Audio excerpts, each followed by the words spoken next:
not happening. Mr. President, on a separate issue, with recess looming, my Republican colleagues are itching to get out of Washington and return to their home states.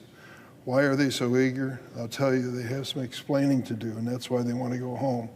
As soon as they get out of Washington, they plan to fan across the country and try to explain the so-called big, beautiful bill of President Trump.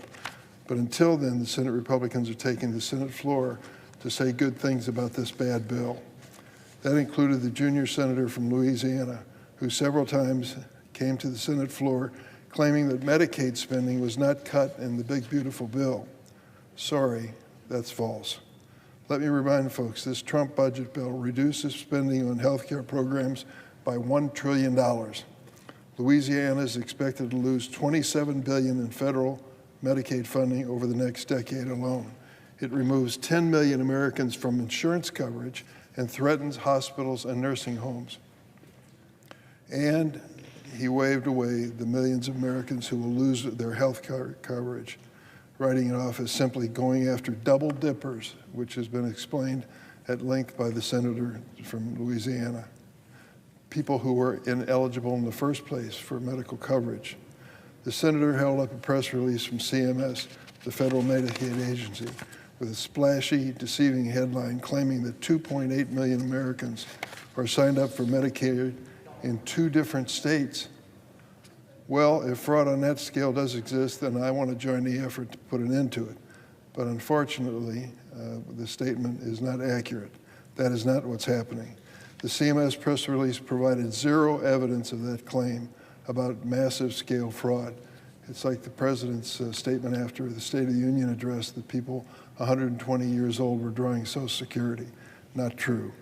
It claimed that stopping duplicative enrollment has, quote, potential to save taxpayers approximately $14 billion annually. That's a large number. How did they arrive at that conclusion? No report, no findings, no data underpinning the sensational headline, and that was the point.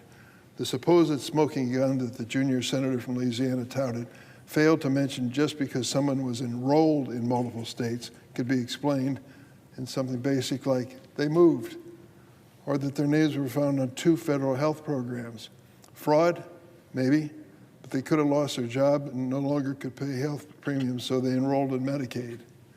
That's not fraud.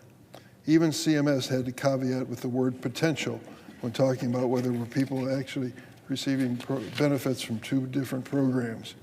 CMS used potential again when talking about the cost to taxpayers. It fits the Republican narrative to tell half the story. It is an effort to cover the tracks when it comes to retroactivity to justify the massive devastation that was caused by the big, beautiful bill.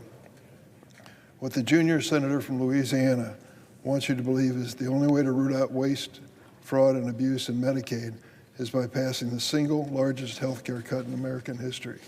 I think he's just wrong. My colleague ignored a warning from the Louisiana Hospital Association and the Louisiana Rural Hospital Coalition, who wrote the cuts in Big Beautiful Bill would, quote, be historic in their devastation and force consolidation of services, staffing reductions, and closures. That's the reality in Louisiana of the Big Beautiful Bill. These fears were echoed in a trip I took last weekend to Southern Illinois University in Springfield. Doctors and nurses there warned Medicaid cuts will force rural-based providers to scale back services and push patients into overcrowded emergency rooms, straining the entire system. I heard the same story at Roseland Community Hospital in Chicago, which relies on Medicaid for 63% of their patients. A hospital that served its community for 100 years is facing, quote, what the CEO said was game over situation. And to the junior senator from Louisiana who believes this budget bill is merely stopping cheaters from enrolling in Medicaid, he can sing that tune to 33 rural hospitals in his home state now at risk of closing. That's what this awful bill does. You might be wondering, what are we going to do with the $1 trillion in health care cut money? It's going to go to tax cuts for billionaires. Goodness gracious. To give Elon Musk a $250,000 tax cut, I'm sorry to say he won't even notice it. That's the reality. But these hospitals, particularly rural hospitals, will notice it, and many of them will be forced to close. The same thing will be true for nursing homes, which provide valuable life-saving services to senior citizens. They face cutbacks because of the big, beautiful bill, and families are going to have to sacrifice as a result. While in Ohio, Vice President Vance said, quote, "If that big, beautiful bill hadn't passed, you all would have gotten a tax increase to the tune of thousands of dollars. And we happen to believe that you'll work very hard for your money, you ought to keep it." Great sentiment, but it's not true.